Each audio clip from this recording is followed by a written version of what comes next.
Nous sommes présents ici avec la Sofico au Salon des mandataires pour la 4e année consécutive. Et nous avons pris pour habitude, comme vous le savez, d'animer de petites conférences sur le stand qui sont dédiées à des thèmes phares portés par la Sofico. Celle que nous vous proposons aujourd'hui est dédiée au rôle de la Sofico dans le plan de relance wallon. Différents orateurs vont donc se succéder ici au micro pour vous présenter différentes thématiques qui relèvent de la Sofico dans le cadre du plan de relance wallon. Et la première personne à prendre la parole n'est autre que notre directeur général, Michael Almer. Merci Héloïse pour l'introduction. Merci à tous pour votre présence sur le stand et pour l'intérêt que vous portez aux quelques exposés qui vont émailler donc, les 2 jours, comme Héloïse l'a expliqué. C'est une petite habitude que j'aime beaucoup, qu'Héloïse a prise depuis les 4 ans. Mais avant de rentrer dans le vif du sujet, je voulais planter un peu le décor, donc expliquer ce qu'est la Sofico, nos spécificités, nos atouts. Donc la Sofico, Société de financement complémentaire des infrastructures de la région wallonne, est une société, une entité distincte de la région elle-même, donc actionnaire à 100%. Nous disposons dès lors d'une autonomie juridique et financière et nous utilisons les principes de la comptabilité privée. Alors, de ces caractéristiques découlent nos avantages, une certaine flexibilité budgétaire qui permet de mieux coller au rythme technique des chantiers. On n'est pas stricto sensu soumis à l'annualité budgétaire. Nous ne devons pas, par exemple, solliciter le visa de l'inspection des finances à chaque fois que nous dégageons un crédit de liquidation. Une autre spécificité qui est vraiment intéressante au point de vue du secteur des entreprises de voirie publique et d'infrastructures publiques de manière générale, c'est notre modèle de recettes affectées. Donc toutes les redevances que nous percevons via nos activités ont la garantie d'être réaffectées, réinvesties au niveau de la maintenance et du développement de nos infrastructures. Pour les infrastructures que nous gérons, j'y reviendrai. Par ailleurs, la Sofico est assujettie à la TVA, donc nous avons la possibilité pour chaque dépense qui transite par la Sofico d'être éligible à déduction, donc de récupérer les 21% de TVA liés au chantier. Et enfin, au niveau stratégique, on essaie de se positionner comme outil de relance et de soutien à l'économie wallonne. C'est la marque des chevaux en tant qu'entité régionale. En ce qui concerne nos activités actuellement poursuivies, donc je les retrace ici. Il y a l'activité historique tout d'abord, la réalisation des chaînons manquants, tant en voie routière qu'en voie fluviale. Donc tous les chaînons qui n'étaient pas complets au niveau du réseau européen de transport. Nous avons ici nos réalisations emblématiques, le tunnel Foucault, la liaison 25-40, qui est vraiment notre chantier emblématique. Au niveau routier, il y avait également l'A8, si je ne me trompe. On vient de finir le contournement de Couvain, Héloïse, en 2021. Et alors en voie d'eau, on a les écluses à Lamay, à Ivoramay. Et on a, Bénédicte, un chantier giga pour l'instant en Saint-Neuville, la mise à grand gabarit des écluses dans Saint-Neuville. Nous gérons également le réseau routier structurant. Donc là, les chiffres clés, c'est 900 km d'autoroute et 1400 km de voies nationales. Une activité qui était mise à l'honneur pas plus tard qu'aujourd'hui via la une de l'écho, Franck, la gestion du réseau wallon de fibre optique, activité télécom. Et enfin, on essaie d'avoir une certaine dynamique commerciale au niveau du domaine qui nous est confié par la région. Donc on essaie de le valoriser au mieux via des concessions, notamment sur les aires autoroutières, ainsi que dans les énergies renouvelables, dans les éoliennes et les centrales hydroélectriques.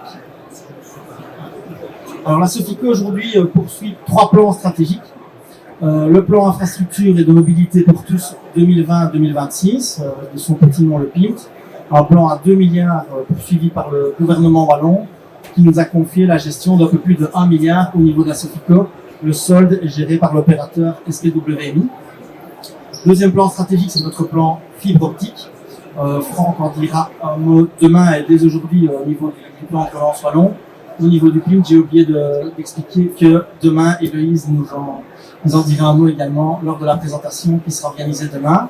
Et on arrive au sujet de cet après-midi, le plan de relance wallon et le rôle de la Sofico en son sein. Alors le plan de relance wallon, je plante rapidement là aussi le décor. Donc pour mémoire, c'est un agrégat de mesures issues de 4 piliers, de 4 piliers de financement. GEDOP Wallonia, le plan de transition qui est prévu dans la déclaration de politique régionale, le pilier qui nous vient de l'Europe, donc qui est décliné au niveau du plan national de résilience et de relance, qui vient de la facilité européenne initiée par l'Union européenne, justement. Et enfin, le quatrième pilier qui a été ajouté suite aux circonstances malheureuses de l'été 2021, avec les dégâts liés aux intempéries sévères que la Wallonie a connues. On arrive avec un plan de relance wallon global de 7,5 milliards, total budget, réparti sur 6 axes et en 319 projets. La Sofico porte 4 projets, parmi ces 319 projets, sur 3 axes. Le premier, assurer la soutenabilité environnementale. Neil va nous présenter le projet qui y ressort. Le deuxième, donc au niveau fibre optique, il est classé en axe 3, ici dans l'amplification du développement économique. Et enfin, nous avons un projet qui est lié à la reconstruction et à la résilience des territoires sinistrés. Alors, avant de laisser la parole aux interlocuteurs, la vue globale, donc j'expliquais PINT, 2 milliards, 1 milliard porté par la Sofico. J'ai oublié d'expliquer le plan fibre optique, 80 millions. Et alors, vous avez le chiffre ici, plan de relance wallon, PRW, un peu plus d'une centaine de millions, répartis sur les 4 projets que j'ai évoqués. Donc, le premier, sur l'axe Guédop-Wallonia, à concurrence de 5 millions. Neil va nous en expliquer les détails, le déploiement des bornes sur le réseau structurant. Nous avons ici le deuxième projet, la fiche 132, qui, elle, est financée par le pilier européen, donc soumis à une gouvernance et à des audits très stricts, à concurrence d'un budget de 15 millions, qui consiste à déployer le réseau de fibre optique sur 35 zones d'activité économique additionnelles franco-environnement. Troisième projet, pilier Guédop-Wallonia. Il s'agit de développer le réseau fibre optique là au niveau du réseau MAN. Et enfin, et vous voyez, doté à concurrence de 80 millions, axe 6, au niveau de la réhabilitation des infrastructures touchées par les intempéries. Et là, on est sur des actifs qui sont des voiries, des tunnels, les voies hydrauliques et les bassins de Rhône. J'ai planté le décor, je vais laisser la parole au premier intervenant, Neil, en ce qui concerne la fiche énergie renouvelable. Merci Pierre. Voilà, je vais.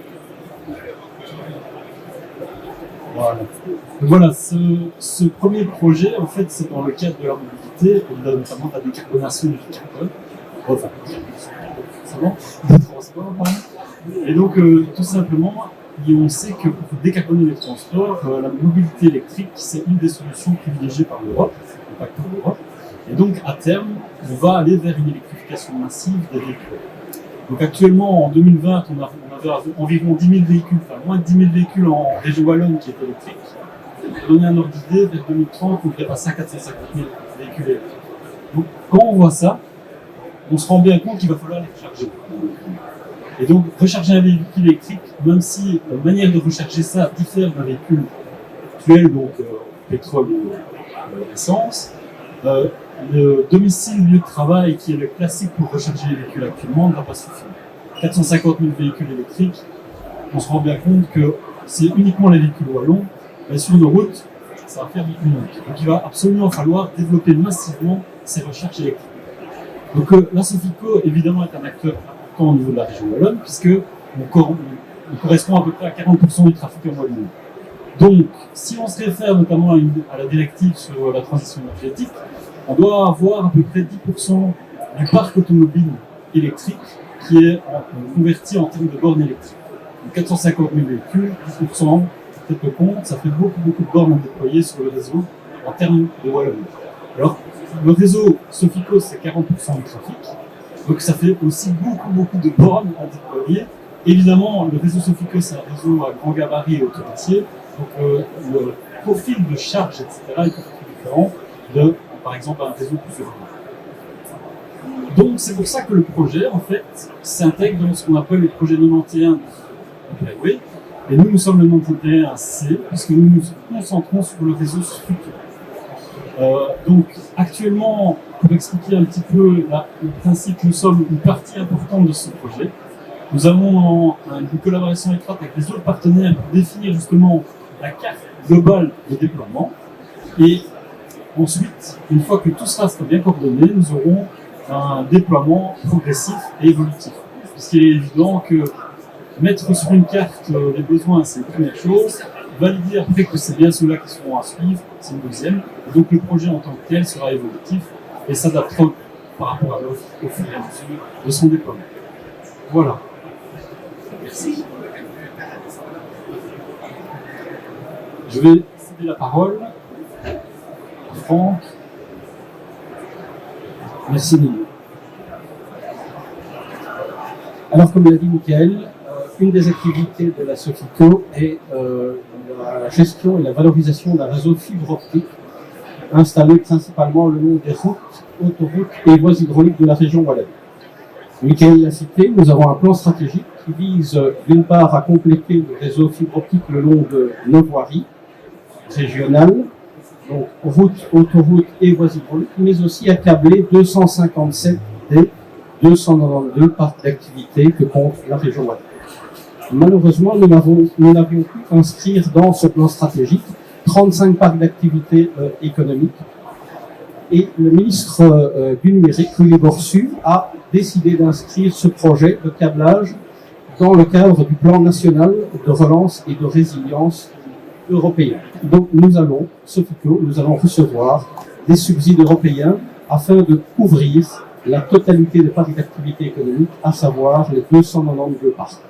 Donc le projet ici de la fiche 132 vise à câbler ces 35 parcs d'activité complémentaires pour un budget d'environ 15 millions d'euros et sur un planning relativement serré puisque les budgets européens doivent se terminer en 2025 et nous avons prévu de couvrir en 3 ans ces 35 parcs d'activité. Deuxième projet soutenu par les télécoms, ça vise à déployer toujours de la fibre optique au niveau de notre réseau afin de sécuriser le réseau de télécontrôle qui sert à la fois au SPOE et à la Sofico et donc qui permet de transporter toutes les informations de terrain vers le centre PEREX. Ce réseau a besoin d'une redondance, d'une disponibilité accrue afin de pouvoir gérer ses ouvrages au départ du centre PEREX. Quand on parle de gérer des ouvrages d'art de type écluse, barrage, effectivement, à partir du centre PEREX, ça nécessite d'avoir des télécommunications extrêmement performantes, résilientes, redondantes, afin de, en cas de problème de coupure, de maintenir une connexion malgré tout et de pouvoir continuer à les gérer. Et donc, ce projet de la fiche, environ un budget de 6,5 millions, nous permettra de sécuriser notre réseau afin d'offrir à ce réseau de télécontrôle, qu'on appelle réseau MAN, la résilience, la redondance nécessaire afin d'augmenter sa disponibilité et de permettre que ces infrastructures soient gérées au départ du centre PEREX.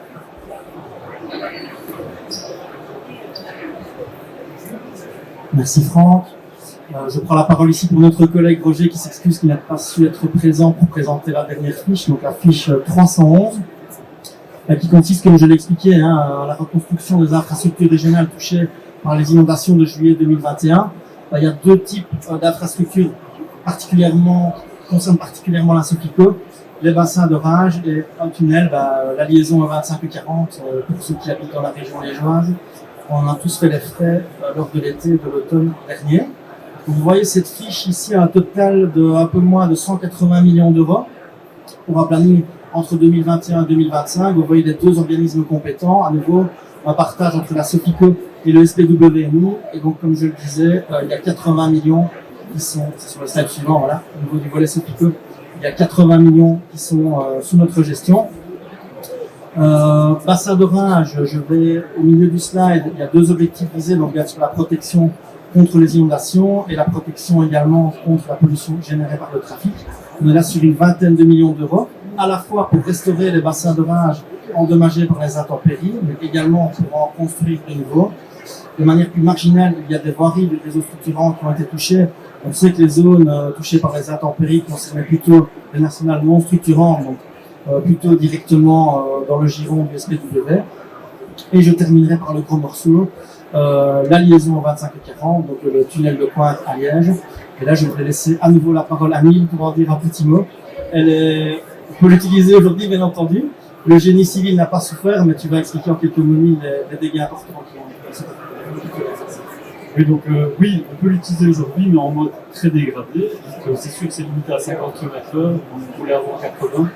On se rend bien compte que le tunnel a été complètement immergé, donc en termes de tunnel de Quincampoix, Rosbat était complètement sous l'eau, il y a des photos très impressionnantes là-dessus. Donc les caméras, les boosters, l'éclairage ne supportent pas tellement l'immersion dans l'eau, et donc il est évident qu'il faut tout remplacer. Mais remplacer ça sur plusieurs kilomètres, ça nécessite du temps, et ça nécessitera certainement des formations qui seront relativement longues. On est parti sur une période de travaux qui va certainement durer entre 1 et 2 ans, disons 2, voilà, de manière pragmatique. Et donc il est clair que le but c'est de diminuer le plus possible les impacts par rapport aux objets, et néanmoins il faut se rendre compte que tout est à changer à l'intérieur, tout a été imagé, tout est à remplacer. Et tant qu'à remplacer, autant remplacer de manière le plus constructive et le plus évolutive possible, et donc on va permettre aussi de faire certaines améliorations. Donc voilà. Merci.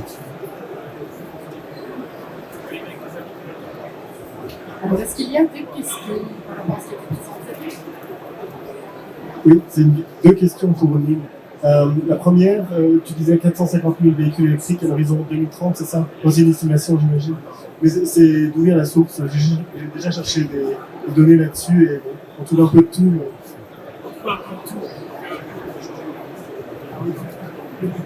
Donc on trouve un peu de tout. Alors, effectivement, l'estimation c'est complexe.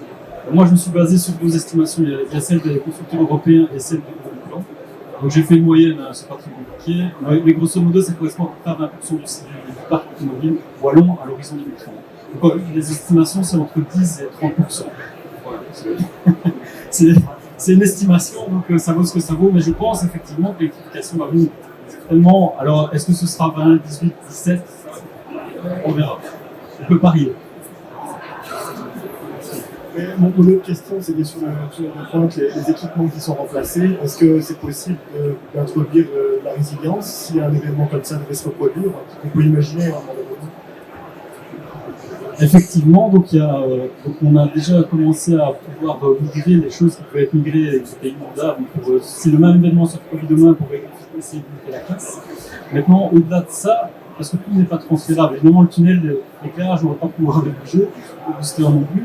Donc il y a quand même des éléments de réflexion qui sont en cours. Il y a notamment une étude qui va étudier beaucoup plus en détail tous ces éléments de protection qu'on pourrait rajouter pour que si le même phénomène se produise, en tout cas d'un point de vue local, mais aussi d'un point de vue en amont, notamment des bassins d'orage, on diminue le risque et en tout cas le niveau de dégâts que ça occasionnerait pour faciliter la reconstruction. Ouais.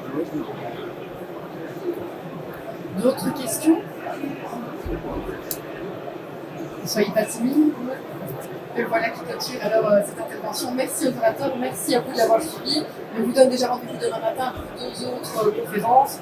Une qui sera consacrée à l'ambition en fibre optique, comme Franck en a parlé tout à l'heure, et une deuxième dédiée aux piles et à certains de nos grands chantiers. Voilà, merci à tous.